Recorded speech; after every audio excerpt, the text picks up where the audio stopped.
NQ, La Voz de la Provincia Mexicana y Ruta presentan Entre Líneas.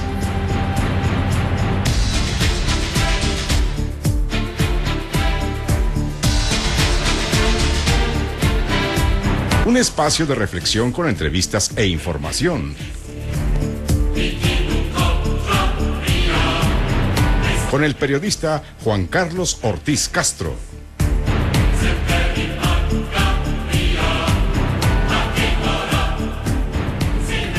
Muy buenas noches, son las 8:03, transmitimos desde la capital del estado, como siempre los saluda Juan Carlos Ortiz, este es su programa Entre Líneas, y hoy tenemos un tema muy importante, justamente hoy que estamos celebrando el Día del Niño, vamos a hablar sobre los niños robados o extraviados en el estado.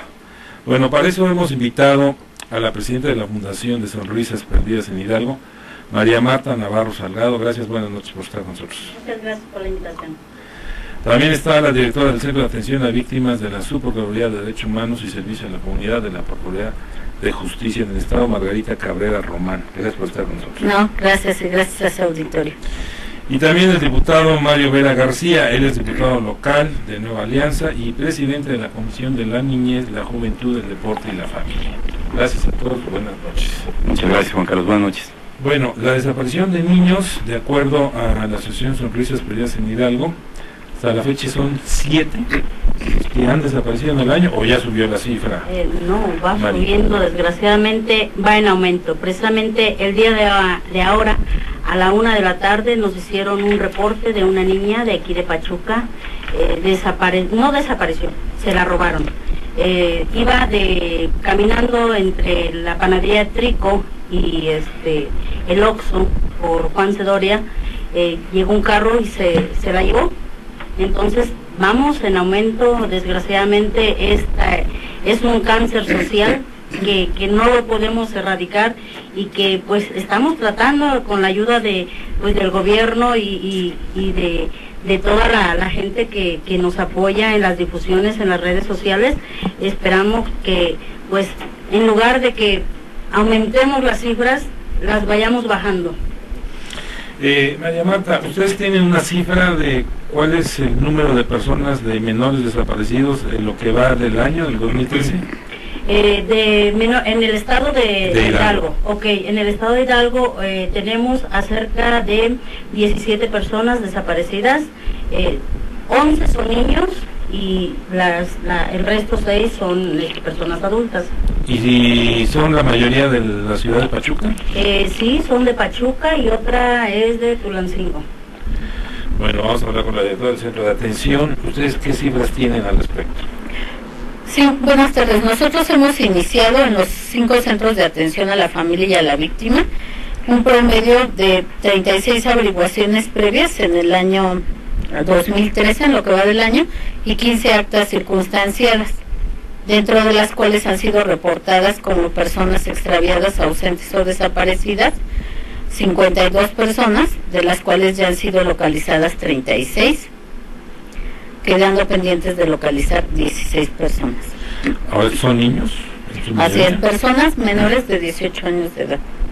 ¿Cuál es la principal causa de estas desapariciones? Muchas veces, o se pensaba hace mucho que era cuestión de la separación de los padres. No, se pueden dar diversas situaciones, ¿verdad? Nosotros sí tenemos situaciones en las cuales hay alguna desaveniencia dentro del hogar, sobre todo en lugares o situaciones donde hay una nueva pareja, hay situaciones de divorcio, no se llevan bien con la pareja, etcétera, o bien viven algún tipo de situación de violencia familiar. Entonces, dentro de esos ámbitos en que existe mayor riesgo de vulnerabilidad hacia el interior de la familia, pueden surgir este tipo de situaciones. ¿No hay delincuencia organizada en estas desapariciones? En las que estamos trabajando hasta el momento, no. Ustedes, María Marta, desde la Fundación Sonrisas, ¿han visto alguna situación de delincuencia organizada que esté afectando a este tipo de desapariciones que sean incluso forzosas? Desgraciadamente nosotros nos han llegado los casos, son desapariciones que realmente pues no nos dicen que son voluntarias, son forzosas. Nosotros tampoco podemos decir que son a través de la delincuencia organizada, pero pues la familia, en qué papel o qué se explica de que a tu hija cualquier persona, cualquier carro, cualquier individuo que se baja de un carro se la lleva, es delincuencia organizada? Diputado Mario Vera, ¿ustedes qué reportes tienen al respecto y en lo que va del año? Bien, cómo no, con mucho gusto. Primero que nada agradecer la atenta invitación y un saludo por supuesto al auditorio que nos permite llegar a sus hogares. Quiero decirte, Juan Carlos, que sí, efectivamente, hacia la parte del Congreso del Estado, los reportes no han sido tal vez los más veraces o los más oportunos. Nos hemos encontrado con diversos casos y además con cifras un tanto distintas en cuanto a los reportes que existen en los medios de comunicación, así como lo que reportan las autoridades y las ONGs. Por lo tanto, como en muchas otras cosas, quiero decirlo y cabe aclararlo, como en muchas otras cosas, principalmente cuando se trata en cuestiones de homicidios, de afectaciones a terceros, donde existen las famosas desapariciones, las extorsiones, donde existe toda esa parte donde no hay una respuesta oportuna, donde no hay una respuesta inmediata por parte de las autoridades. Ahí están los casos y que está nombrando aquí la señora Marta, y que bueno, pues a nosotros también nos ha preocupado mucho y nos atañe, por supuesto, y que es una dolorosa realidad que está viviendo el Estado de Hidalgo. Entre otras cosas, quiero comentarte que en el estudio, en el análisis que nosotros tuvimos en algún momento, nos dimos cuenta que se había sacado un programa a nivel nacional que se llamaba Cédulas de Identidad. Esas cédulas de identidad se quedó truncado en el gobierno de Felipe Calderón, se quedó truncado. Sin embargo, bueno, en su momento, la Cámara de Diputados lo subió a tribuna, fue un tema que lo subimos, donde le exigíamos y pedíamos al Ejecutivo que pudiera culminar con ese programa, ya que nos iba a dar un poco de certeza y además saber dónde están nuestros niños, nuestros adolescentes y qué estaban haciendo. Ese reporte que no existe en este momento. Pero con eso nos iban a evitar las desapariciones. Por supuesto que no, pero en primer lugar es importante tener un censo de dónde están nuestros niños y qué están haciendo. Eso es por una parte. Por otro lado, otras de las cuestiones que nos hemos dado cuenta por lo cual existen precisamente las desapariciones, y ya lo comentaban aquí en la mesa, cuando existen el divorcio o la separación de los padres, o cuando los padres incluso viven en el divorcio. Nosotros hicimos ahí una iniciativa a la ley de la familia para el Estado de Hidalgo y por supuesto para el mismo código, con la finalidad de que existiera la custodia compartida. Esto permitiría que los padres dejaran de ocupar al menor como un objeto y no exista este problema ante el menor. Porque además cuando el padre se lo lleva al menor no es secuestro, no se tipifica el delito de secuestro. Bueno, ahí sí yo quisiera aclarar porque si no se va a confundir el público. Si bien es cierto, muchas veces en diversos asuntos que nosotros sí hemos tenido que han ido en aumento, en que el padre o la madre inclusive sustraen del domicilio donde comúnmente habita el menor a su hijo. Y esto tiene que ver con con una situación de desaparición, más bien está relacionado con dos conductas previstas en el Código Penal, una que lo es la sustracción de menores incapaces, que es cuando un padre o una madre tienen custodia judicial, es decir, emitida por un juez del orden familiar, y decide ese juez en base al procedimiento que se llevó que el menor debe de estar con la mamá o con el papá. Y ya sea la mamá o el papá no están de acuerdo con esa determinación, entonces aprovechan las medidas de convivencia y cuando tienen al menor se lo llevan, lo cambian de domicilio e impiden que la mamá lo vea o el papá lo vea. En estos asuntos nosotros sí tenemos en la mayoría de los casos identificados el lugar donde se encuentran. Sin embargo, existe la renuencia o resistencia por parte del padre o de la madre de devolverlo. La otra situación es también en los mismos casos, pero la privación ilegal de la libertad en su forma equiparada, que es lo mismo, nada más que ninguno de los dos tiene custodia decretada por el juez familiar. ¿Y qué es lo que sucede? Que uno de los dos, cualquiera de los dos retiene al menor y no permite que papá o mamá convivan con él, y sin que exista el consentimiento con ello impidiendo la convivencia, y sin que exista mandamiento de orden judicial que le restrinja la convivencia al padre o a la madre. Entonces, en ese caso, ese tipo de asuntos generalmente siempre se tiene localizado a la persona que sustrae, se sabe quién es, vaya, se sabe quién es. Pero no se tipifica como delito, sí, de secuestro. No.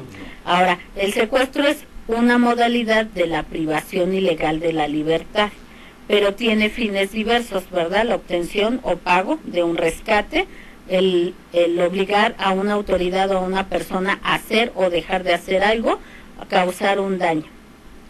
Esos son la privación que tiene esa finalidad, es secuestro, y de ella, por ejemplo, en el caso de la Coordinación General de Atención a la Familia y la Víctima, no somos competentes para conocer porque la finalidad es diversa. Bueno, uno de los problemas que se ha enfrentado mucho, sobre todo los padres de familia, es la desesperación de que la autoridad no los atiende inmediatamente. Tienen que pasar 72 horas para que entonces se pueda denunciar el hecho y se pueda decir que fue sustraída contra su voluntad. Así es, desgraciadamente los familiares, es una agonía tremenda el esperar 72 y son horas. Muchísimas horas. Claro, en 72 horas la pueden sacar del país. Sí. Incluso el caso de la niña Valeria de Texcoco, no fueron ni 72 horas. La que llegó de El Salvador. No, esa es la de Tulancingo. Esa es la de Tulancingo. Exactamente, esa es otra, sí. Esa es otra. También que llegó igual a Texcoco. Son 72 horas que son cruciales, de verdad. Nosotros como asociación, en cuanto a nos piden el apoyo, nosotros empezamos a difundir la fotografía de la niña con sus datos, incluso pues empezamos a ayudar a los familiares a postear todo la papelería que les dan. Pegar las fotografías en los postes. Exactamente. Entonces, digo, es algo que realmente eso de las 72 horas, de veras. Hay otra, la alerta Amber. Dios de mi vida, esa alerta Amber jamás está activada. Los teléfonos de esa institución, son nulos, porque la gente muchas veces, a nosotros como asociación, nos dicen, bueno, es que ustedes nos dicen que tenemos que hablar a Alerta Amber, pero nunca los teléfonos están, pues, en condiciones de recibir llamadas, están fuera de servicio. El titular de la Procuraduría, el licenciado Alejandro Estrafón, dijo recientemente, en 4 de abril, que este sistema recién fue implementado por el gobierno del Estado de México, e indicó que en lo que va del año en la región Tulancingo no existe denuncia alguna sobre menores extraviados o desaparecidos, y esto con relación a la alerta Amber. Marta. No, pues cómo no va a haber desaparecidos. Realmente aquí Hidalgo no tiene alerta Amber, con eso es suficiente para decir mis disculpas para el licenciado, pero ¿cómo decir no existen desapariciones de niños o no hay reportes? Puesto que no hay una dependencia de alerta Amber para que se registren esas desapariciones. Margarita Cabrera. A ver, yo aquí sí quisiera comentar, desde el año 2008 hay un acuerdo del Procurador General de Justicia del Estado de Hidalgo, en el cual se establecen lineamientos de actuación para todos y cada uno de los agentes del Ministerio Público en todo el Estado. Desde la creación y de ese lineamiento se establece con claridad que ninguna denuncia de desaparición de persona se requiere que transcurran ni siquiera 78 ni 48 horas como en otros estados para su inicio. Lo que sucede es que se inicia un acta circunstanciada. Si dentro de las 48 horas no aparece inmediatamente, debe de elevarse a averiguación previa. Ese lineamiento trae todo un protocolo de actuación inclusive que deben de hacer los y las agentes del Ministerio Público en el Estado para la búsqueda y los auxiliares de esta, como son, en este caso, la policía o agentes de investigación dependientes de seguridad. ¿Esto empieza a los 48 horas? No. Desde el momento empieza inmediatamente a la denuncia. Si no denuncia, pues no empieza, claro. ¿Verdad? Licenciada, perdón que la interrumpa, pero la denuncia, de todos modos, no les levantan un acta circunstanciada. ¿De qué sirve la denuncia? 48, 72 horas. Sí se inician, o sea, el lineamiento así lo establece. Yo no puedo decir que todos los agentes lo cumplan o no lo cumplan, pero el lineamiento existe El protocolo está. y es normatividad interna aplicable y que deben de observar todos los agentes del Ministerio Público. En situación en la cual, si no lo hacen, está el órgano interno de la Contraloría Interna de la Procuraduría para que se haga valer en su caso la queja correspondiente por no observar el lineamiento aplicable.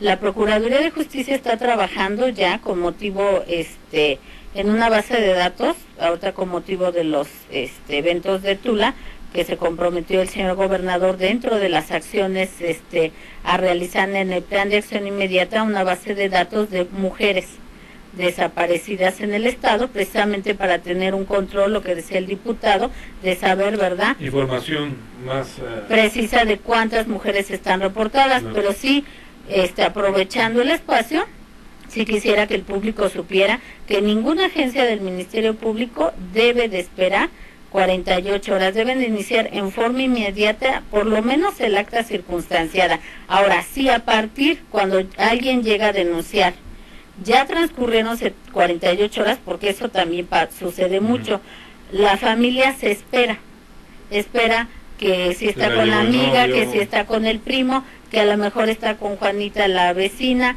y entonces empiezan a hacer su búsqueda por ellos mismos, y cuando llegan a la Procuraduría o a las instancias, porque luego muchas veces por desconocimiento pues tocan otras puertas, y en lo que son canalizadas pues ya transcurrió determinado periodo. Si ya transcurrieron 48 horas desde que desapareció, ya ni siquiera se debe iniciar el acta, se debe iniciar directamente la averiguación previa correspondiente. Bueno, vamos a una pausa y regresamos con ustedes, por favor. Recuerden, Gracias.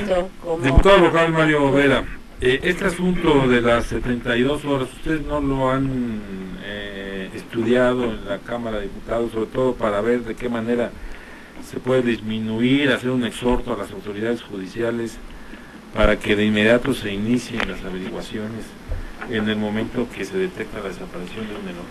Sí, por supuesto que estoy totalmente de acuerdo en que deba de revisarse a profundidad el tema. Es incluso una anotación que estoy haciendo en este momento. A veces a la Cámara de Diputados no llega precisamente toda la información, como lo comentaba, y que llega además de diferentes formas, a través de los medios de comunicación, a través de las autoridades, a través de las ONGs, y a veces esa información tratamos de conjuntarla para poder llevar a cabo el análisis de muchas reformas.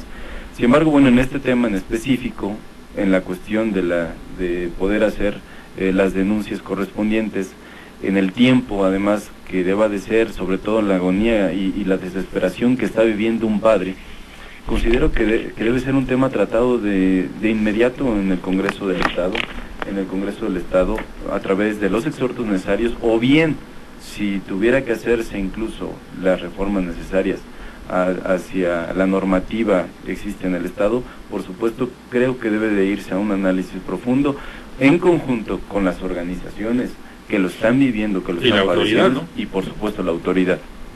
Ahora, yo sí quisiera aclarar un punto bien importante. La desaparición de persona en sí no es un delito, porque lo que se investiga, lo que la Procuraduría investiga es lo que resulta de la desaparición de persona. Si una persona hoy no está y mañana es localizada, fue víctima de algún delito, se investiga ese delito. En los otros casos de la privación y la sustracción, el secuestro, cualquier modalidad de privación ilegal, pues sí están contempladas en el Código Penal. La mayoría de las veces los agentes del Ministerio Público inician por lo que resulte de la desaparición de persona. Bueno, muchas veces los menores a veces no tienen la dimensión de repente por X berrinche o por alguna situación que se confronta en la familia, ellos toman una decisión generalmente equivocada y se van. Sí, así es. Se van a casa del amigo, se van a casa de la abuela, incluso la abuela puede estar confrontada con la misma familia, y no dan mayor información, y es cuando empieza esta lucha, esta angustia. Sí. Pero es empujado por esta circunstancia.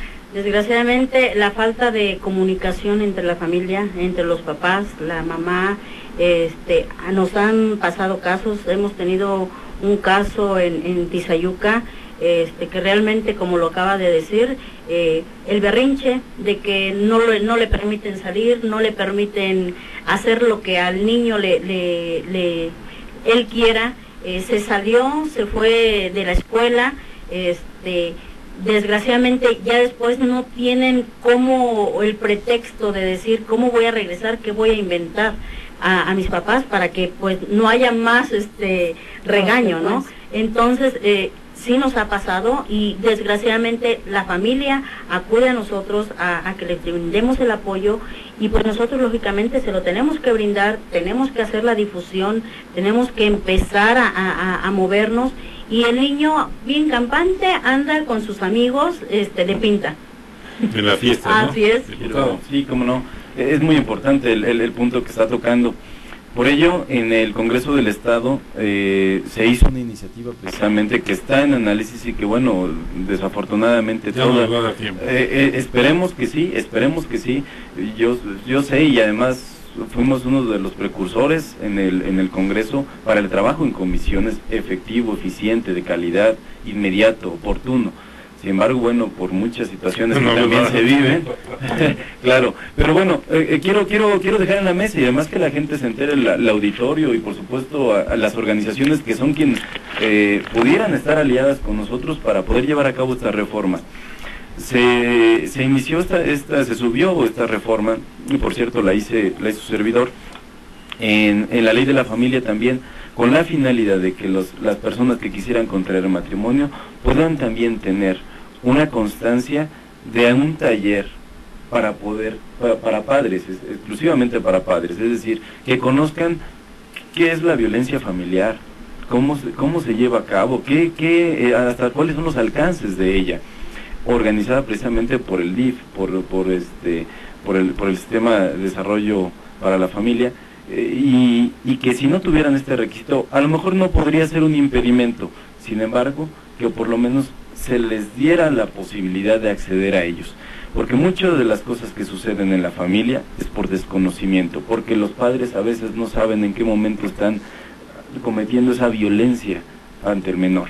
A lo mejor no conocen hasta dónde llega la violencia psicológica y las consecuencias de ello. Otra de los casos es, por ejemplo, cuando los menores los mandamos a trabajar porque los queremos hacer responsables a los niños, cuando existen reglamento, normativa, incluso hasta tratados internacionales que dicen la edad para que un menor pueda trabajar, y que por cierto que eso en los tratados internacionales está hasta los 15 años. Sí.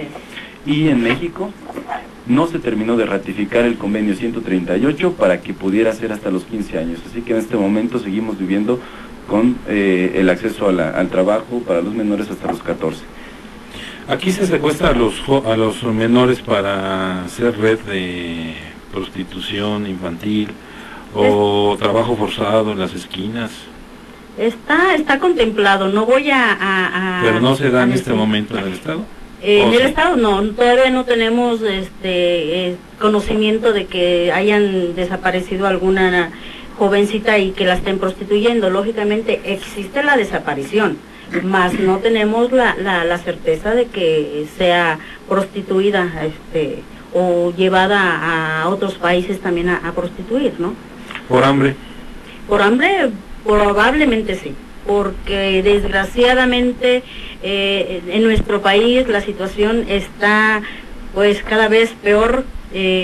La gente, a veces las niñas no tienen lo que ellas desean. Llega un fulano, les habla bonito, les promete muchas cosas y pues lógicamente que las niñas se dejan envolver fácilmente por sus carencias y se van. Margarita Cabrera, usted me hablaba de 16 casos no resueltos. ¿O en proceso de resolución? Así es. Bueno, ¿estos casos cuánto tiempo llevan? Son de febrero de este año para acá. ¿Y cuál es la perspectiva de estos casos? Ajá, la perspectiva es que muchos de ellos todavía no nos rinden a la policía el informe correspondiente. Entonces, mientras no tengamos ese informe en donde nos digan si el menor ya regresó, porque muchas veces se inician las averiguaciones previas. Regresan los menores y no nos avisan.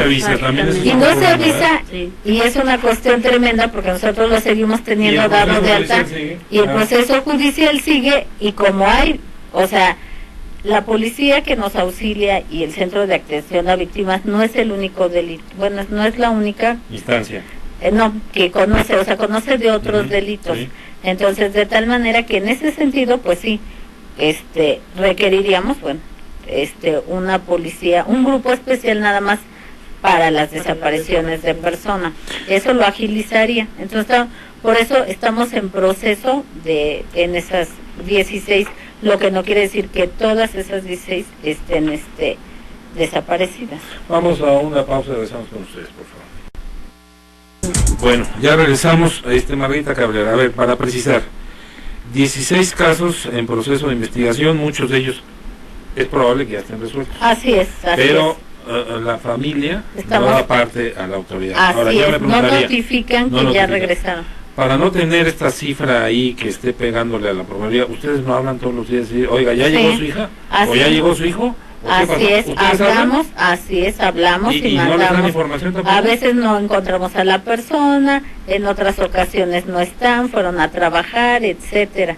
Entonces, hasta que logramos tener ese contacto o cuando la policía nos ratifica su informe, es cuando nosotros, de acuerdo a ese lineamiento que tenemos, estamos en posibilidad de dar de baja esa averiguación o acta circunstancial. María Marta, ¿ustedes tienen este tipo de casos que de repente los familiares ya no les interesa? Sí, claro que sí, los tenemos, como dice la licenciada, nosotros también estamos día a día, no diario estamos hablando, nosotros tampoco, pero sí estamos al pendiente de que realmente si ya se localizó a la persona, nosotros darla de baja de nuestra base de datos, porque pues a veces el lugar que esa personita tiene la necesita otra para hacer las difusiones. Bueno, usted mencionaba que es preocupante el aumento de niños extraviados en el estado. ¿Es tal? Porque después de lo platicado parecería que no. Yo hablo por mi base de datos. Nosotros. Para usted sí es preocupante. Para mí sí. Desgraciadamente sí es preocupante, no podemos decir que no existe porque sí existe. Yo no puedo decir alguna base que la licenciada tenga porque a veces la gente no nos notifica a nosotros o no nos pide el apoyo, pero pues son dos instituciones muy diferentes, una asociación y la autoridad.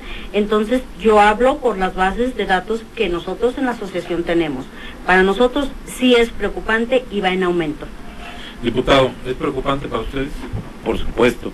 Y no el hecho de hacer una base de datos, con el simple hecho de poder enterarse que hay un niño desaparecido, es totalmente preocupante y es una cuestión que nos debe de ocupar, por supuesto. Claro. Para la autoridad parecería que no es preocupante, o sea, no va en aumento Para la Procuraduría de Justicia es importante, así sea 1, 2 o 3, se le da la importancia debida. Hasta el momento no. Bueno, entonces aquí estamos hablando de dos posturas diferentes. Y preocupa porque la autoridad debería fundamentalmente tener más comunicación con las ONGs y en este caso con los representantes populares, justamente para tener y allegarse mejor información. Así es que para la Procuraduría los casos en donde no se sabe el paradero o de un menor de edad son menores en comparación a todos aquellos que se inicia el acta circunstanciada y que si recuperamos. De hecho, nosotros tenemos trabajando con un casi 84% de eficiencia en la recuperación de las personas que son reportadas como desaparecidas. De 10, 8 están resueltos. Así es. Pues es una cifra ahora, alta, de acuerdo al año, puede variar, ¿verdad? Si el número fue mayor o fue menor, varía, pero generalmente casos así complicados como el que tuvimos de Maribel, que ahí la complicación fue, bueno, desde la forma violenta en que se lo llevaron de el lugar donde estaba bajo el cuidado de la abuela, el hecho de que ya tenían todo previsto y demás, y la cuestión jurídica en el sentido de la promoción del amparo que impidió que se pudieran ejecutar todas las órdenes por parte del Ministerio Público. De estas 66 denuncias de las cuales usted habla, la mayoría ya resueltas, que fueron desaparición de menores, ¿todas caen en ese ámbito de que el padre o la madre sustrae al menor? No, algunas caen en el sentido de que el menor sale del domicilio y 2 o 3 días o 5 días o 2 semanas o 3 no es localizado y después de un tiempo se le localiza en casa de algún familiar, en casa de algún amigo o inclusive en casa de alguien que ni siquiera es de su familia y que por la situación, algunos víctimas de violencia familiar o otros que sí hemos tenido que se han ido con la pareja o con el novio, ¿verdad? Y esos logramos la pronta recuperación de la persona. Ahora, ¿es más en mujeres que en hombres, en niños? Es más en mujeres que en niños varones. Sí. Así es. Bueno, vamos a invitar ahorita que pase, me decía usted, uno de los casos. Goyita, la de desaparición, ¿ok? Goyita, para que nos platique el caso de ella y conocer de qué manera la autoridad ha sido diligente en esta averiguación, si ha sido bien atendida y sobre todo cómo van las investigaciones. ¿Usted conoce este caso de la señora Goyita? No, estoy viendo desde el 2007. Es del 2007. Sí, todavía no era yo directora de atención a... Bueno, aquí está la señora. Señora, buenas noches. ¿Nos da su nombre, por favor? Buenas noches, soy Gregoria Ortiz Garnica. ¿Hace cuánto desapareció? ¿Qué es? ¿Hijo o...? Mi hijo. Su hijo. Hace 6 años. ¿De qué edad desapareció? Desapareció de 12 años. De 12 años. Actualmente tiene 18 años. ¿Y usted fue y denunció el caso a la Procuraduría? Sí. ¿Qué le dicen de la Procuraduría? Nada. ¿Nada? De plano, fuimos, levantamos la denuncia. Mi hijo desapareció el miércoles 21 de marzo del 2007. La ministerial fue hasta el día sábado conmigo para hacer el recorrido que hacía mi hijo de la Escuela Secundaria General número 1 a la colonia Anáhuac. O sea, de la colonia Céspedes a colonia Anáhuac.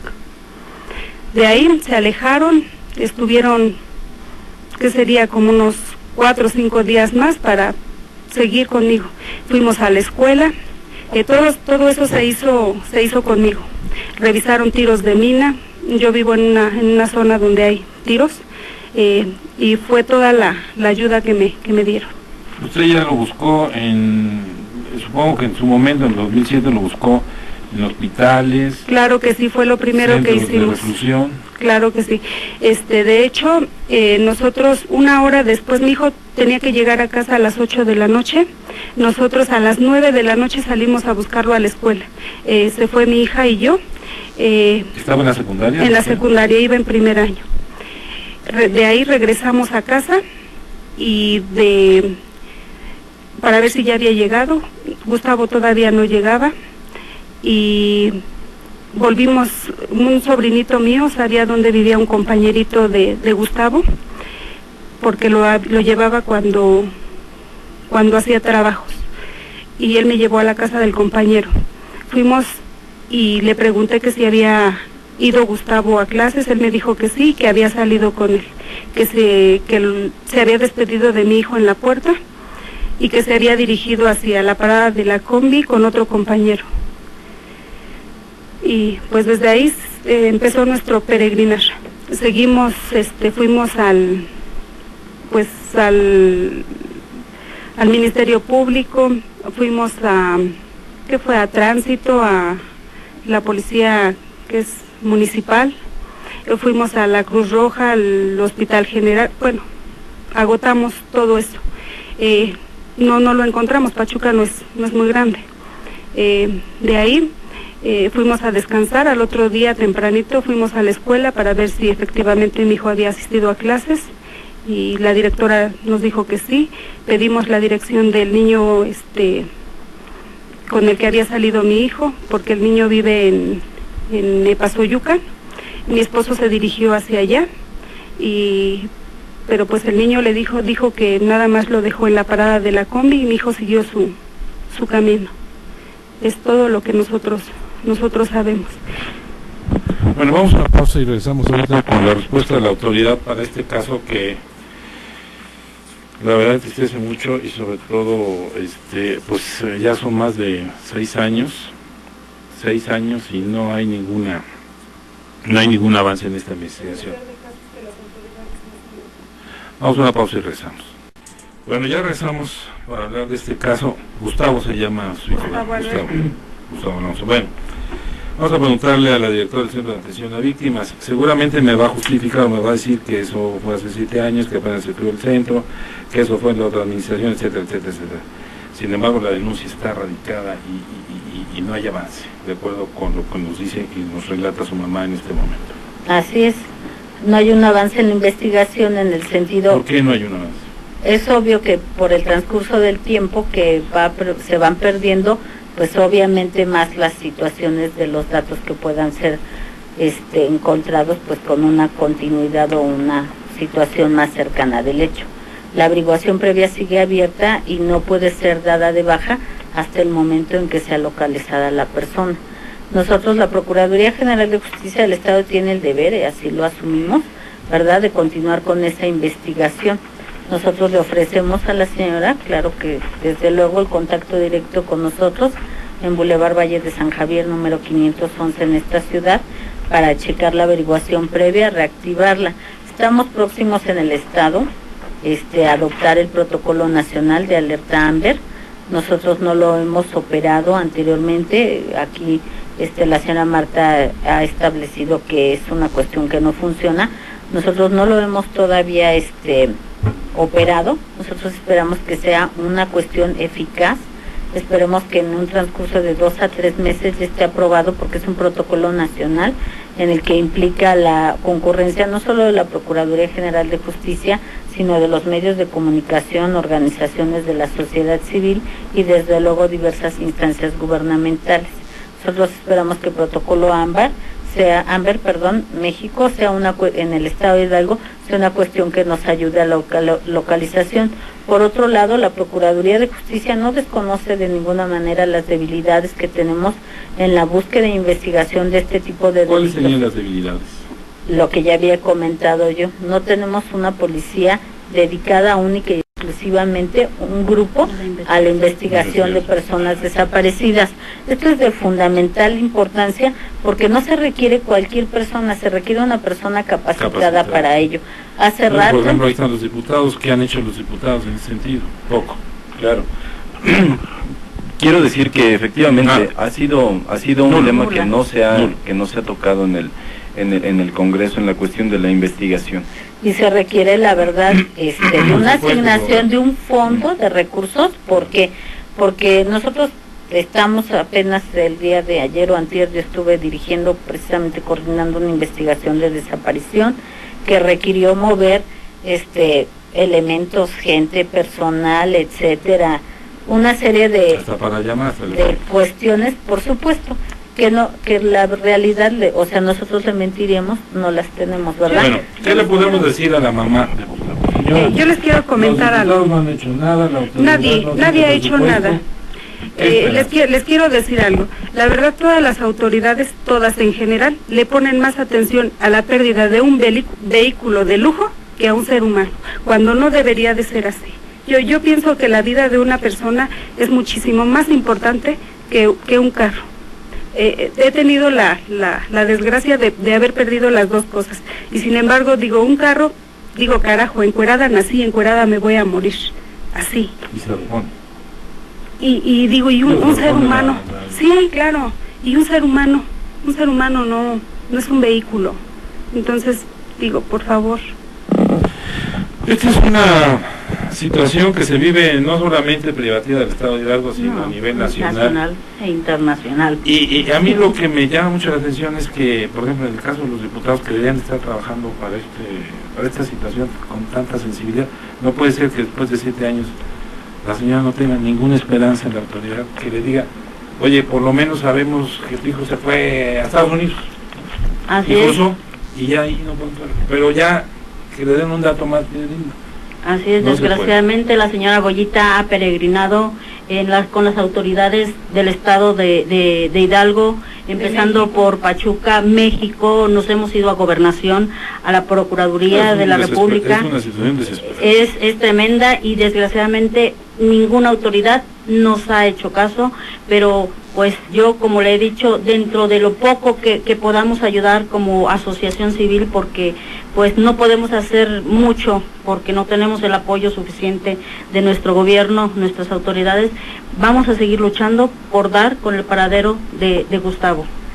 Bueno, hay un caso ejemplar a través de las redes sociales que lo vivimos el pasado viernes, de la hija de un alto funcionario del gobierno federal, y se convirtió en un escándalo gracias a las redes sociales. Yo creo que entre las ONGs, a lo mejor el Congreso del Estado pudieran coadyuvar con la autoridad para que justamente subir la información, decir la última vez que se le vio a este muchacho, a esta niña, fue en tales calles, por favor ayúdenos, y quizás pudiéramos subsanar parte de las deficiencias que tiene la autoridad, pero por cuestión presupuestal. Y entonces yo creo que juntos podríamos, entre todos, dar solución a estos casos, como ocurrió el viernes pasado con la hija de un funcionario, que yo creo que todo México se entera. Entonces, me queda claro que a veces los diputados no hacen su tarea, ¿no? Las ONGs sí les están haciendo, ¿no? Y madres como Goyita, que está aquí con nosotros, pues desesperada no tiene ahorita en este momento decir, bueno, ya a quién recurro, si ya fui a todas las instancias.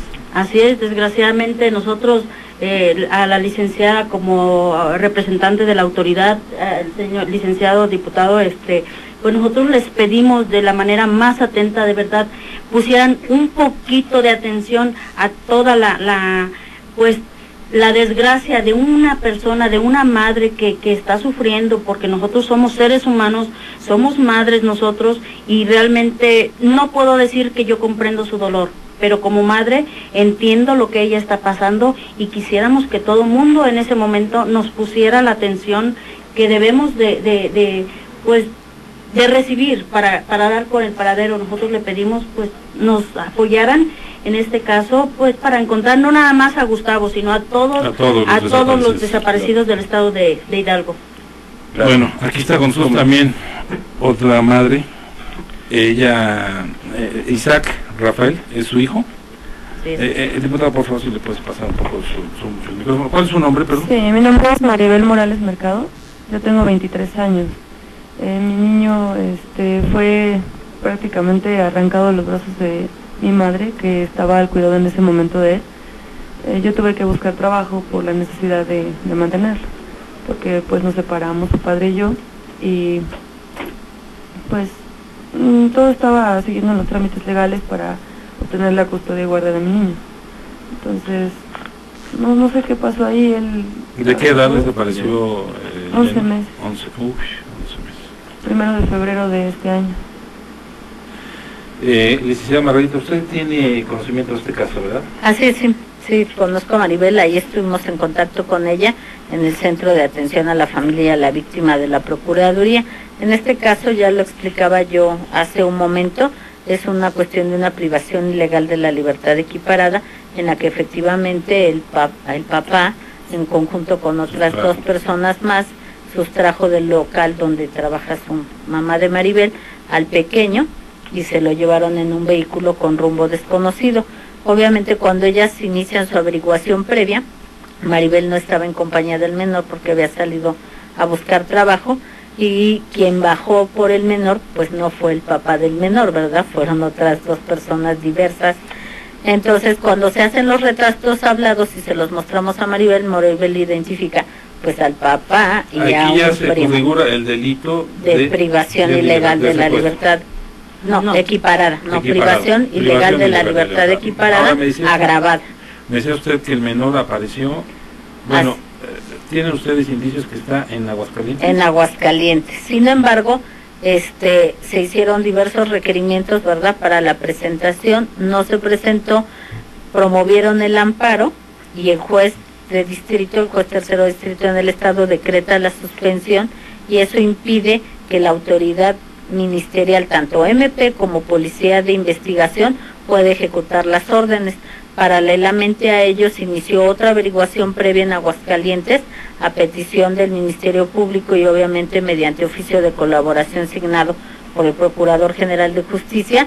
La Procuraduría de Aguascalientes nos brindó todo el apoyo, inició la averiguación previa allá, giró también las órdenes de búsqueda, localización y presentación, las cuales igual se vieron suspendidas porque también promovió amparo en contra de los actos de la Procuraduría de Justicia de Aguascalientes. Nosotros le hicimos un requerimiento específico como autoridades señaladas como responsables en el amparo al juez de distrito para que toda vez que le había concedido la suspensión le requiriera presentara ante la autoridad del orden federal al menor. Sin embargo, la autoridad federal dijo que la situación jurídica del menor no le competía el resolverla y entonces no le hizo el requerimiento, lo que permitió que él, aun cuando decía que tenía al menor en Aguascalientes, la policía de investigación de aquí se trasladó allá y pudo justificar que el domicilio había sido desocupado inclusive una semana antes de que vinieran por el niño, o sea que ellos ya lo tenían planeado. Inclusive el negocio que tenían de gimnasio ya lo habían desocupado. O sea que cuando vinieron por el niño, ellos ya tenían planeado llevárselo y obviamente estar en otro lugar. Nosotros, la Procuraduría, después de acreditar el delito y la probable responsabilidad, consignó ante el juez penal correspondiente solicitándole el libramiento de la orden de aprehensión.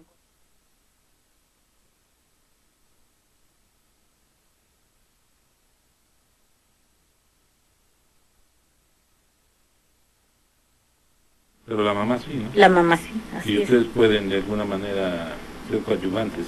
De ella, en el amparo no, pero en el área federal tienen su asesoría jurídica. Bueno, y hasta el momento el caso, hasta el momento no se ha recuperado al menor, pero sí se giró la orden de aprehensión. ¿Qué esperanzas tiene la mamá?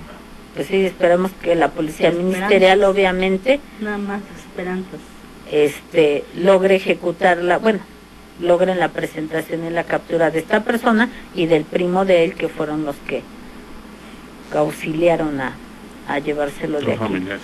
Sí, ya es el primo. Diputado, sí, pues son casos que la verdad son muy dolorosos, ¿no? Y además son dos casos totalmente diferentes. La señora que prácticamente su hijo no regresó desde hace 7 años, ella sí no sabe dónde está su hijo, y otra señora que sí sabe que el menor está con el padre, claro, pero que no lo dejan ver, ¿no?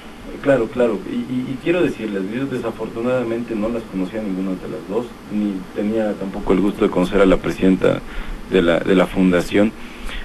Cuando dicen que han acudido con todas las autoridades, lamento mucho no haber podido estar, si es que fueron ya al Congreso o nos han buscado. A mí en lo particular, no siendo el presidente de la Comisión de la Niñez, seguramente habrán buscado al presidente de Seguridad o de Justicia, no sé a quiénes o a qué, y por qué no ese diputado lo llevó a la máxima tribuna del Estado de Hidalgo. Sin embargo, lo que sí vemos aquí es lo que está sucediendo en la realidad, ¿no? Y que esto es lo doloroso y esto es lo triste. Lo que sí quiero decirte es que como funcionario, como servidor público, incluso desde antes de ser un luchador social, hemos perseguido muchas causas. Y entre muchas otras, seguramente por ahí hemos compartido y hemos ayudado a personas que también les han faltado o les han raptado a sus hijos, a muchos otros que han tenido que ser intervenidos quirúrgicamente o por diversas circunstancias. Te voy a decir rápidamente 2 casos. El caso de un niño menor que con síndrome de Down estaba muy mal en las últimas etapas ya para morir, su cuerpo no respondía, nada, recién nacido. Sin embargo, yo quiero decirte que ese señor, que se llama Alejandro Hernández, con su hijo, fueron a verme en el último año del ayuntamiento, siendo yo regidor, y no al término de mi periodo, me desentendí de la persona, ni de él, así como de muchos otros casos. Seguimos atendiéndolos, y hasta la fecha seguimos acudiendo con él a sus clases de natación, y que afortunadamente hoy el señor Alejandro Hernández sigue teniendo a sus hijos en sus brazos, y que es doloroso y que es terrible, y que a mí, con mucho gusto, lo que más queremos es ayudar, por eso estamos ahí, por eso es que yo hoy a las puertas del Congreso las abro ante ustedes, a nombre de mis compañeros, por supuesto, y que tengan todos ustedes, no solamente ustedes, los que están aquí en este momento en la locución, por supuesto, que a todas aquellas personas que tienen a sus hijos desaparecidos, a esos que en esa dolorosa situación en la que están viviendo, que sepan que tienen el respaldo de los señores diputados, de un servidor y de la autoridad en lo que compete al Poder Legislativo. Pues te vamos a pedir, diputado, que seas el portavoz de esta mesa para que subas estos temas y sobre todo para que haga una resonancia en la sociedad y se puedan buscar alternativas y que la autoridad de alguna manera también se involucre, pero fundamentalmente esto ya es de parte de la sociedad. Claro. En el caso de Gustavo son 7 años, ojalá que se pueda encontrar este muchacho, al menos saber si cruzó la frontera o si está en otro lado, pero que está vivo, porque es una angustia para la mamá saber si vive o no, claro, por supuesto. Y en el caso de Isaac, la mamá de Isaac Rafael, que también sepa qué alternativas tiene, porque yo incluso pudiera pensar que una llamada de una autoridad a otra autoridad a nivel de ejecutivo pudiera acelerar las órdenes de aprehensión y la investigación. Y bueno, un caso resuelto puede ser a lo mejor un granito, pero que se va sumando a los muchos que se tienen, y de estos 66 que me hablaba la licenciada Cabrera, dice ya quedan 16, y a lo mejor de estos 16 muchos ya están prácticamente finiquitados. Pues claro, te comprometemos, diputado. Por supuesto, las puertas del Congreso están abiertas y son de ustedes, y nosotros estamos con la mejor disposición de apoyar y de coadyuvar, no importa los meses que nos queden, ya sea en la legislatura o fuera de, tienen el compromiso de su servidor. Muchas gracias. Le vamos a tomar la palabra, acá está su representante popular. Así es. Sí queremos que realmente, pues, aunque sea los últimos meses que ustedes están ahorita nos echen la mano de veras realmente, porque no por el hecho de que sea el padre el que tenga a su hijo, debe de estar tranquilo, claro. La madre lo necesita también, y como dijo la licenciada, ambos tienen la facultad y el deseo de convivir con el menor. Entonces, cualquiera que fuera la decisión de un juez, que si le dieran a Maribel la guardia y custodia, o al papá, que se le permita ver al niño a su madre. Por supuesto. Bueno, pues el compromiso ya está hecho. Muchas gracias, Margarita Cabrera, directora del Centro de Atención a Víctimas de la Procuraduría. Muchas gracias por estar con nosotros. No, al contrario, ponemos a sus órdenes, ¿verdad? Las oficinas ubicadas Boulevard Valle de San Javier, número 511, aquí en Pachuca, Hidalgo, con teléfono 71-326-33. Muchas gracias también a María Marta Navarro Salgado, presidenta de la Fundación Sonrisas Hidalgo. Muchas gracias por la invitación. También nosotros estamos a disposición de todas las personas que tengan la desgracia de estar pasando por una situación de esta. Estamos en Tizayuca, Hidalgo, en la avenida Francisco y Madero, número 51, Colonia Tempa. Nuestros teléfonos 779-632-73 o al 771-25-400-77. Gracias al diputado Mario Vera, diputado por Nueva Alianza y presidente de la Comisión de la Niñez. Al contrario. Ya está hecho, diputado.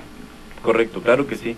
Y ahí está la iniciativa, y que yo desde aquí también pido a mis compañeros diputados que hagamos algo por estos casos tan terribles y tan dolorosos que están viviendo nuestros compañeros ciudadanos. Y gracias a las mamás, a la mamá de Isaac Rafael y a la mamá de Gustavo por confiarnos en sus casos.